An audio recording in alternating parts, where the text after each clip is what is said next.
onamiz Oisha radhiyallohu anha aytadilar. Bir kuni Rasululloh rosa xursand bo'lib turgan vaqt edi.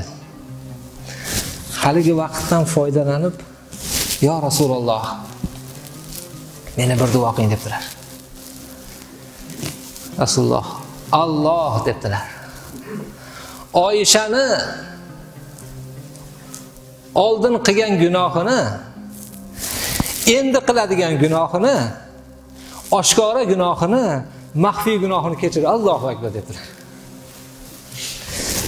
Agar sizga shunaqa duo bo'lganda nima qilardingiz?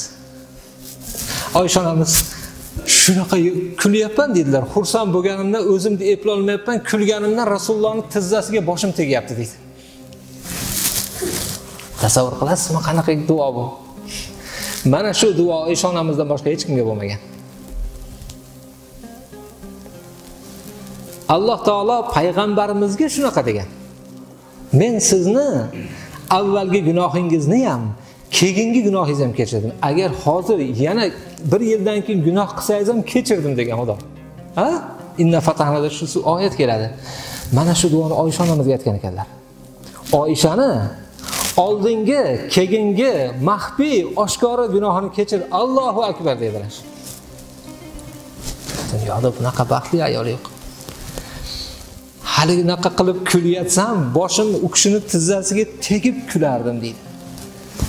Shunda Oysha duoyimdan xursand bo'ldingmi dedilar. "Ya Rasululloh, bunaqa duodan xursand bo'lmay bo'ladimi?" desa, bir narsani bilib olgin. Men mana shu duoyimni har namozimda ummatimga so'rayman degan ekanlar. Allohumma solli ala Muhammad.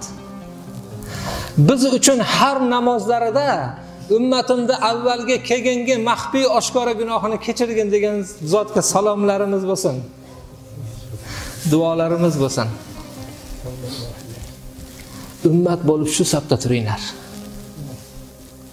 Mana shu gapimni borib o'g'il qizingizga, ayolingizga yetkazib qo'ying. Shunday zotni ummati ekanligidan xursand bo'lsin. Muhammad kim dada?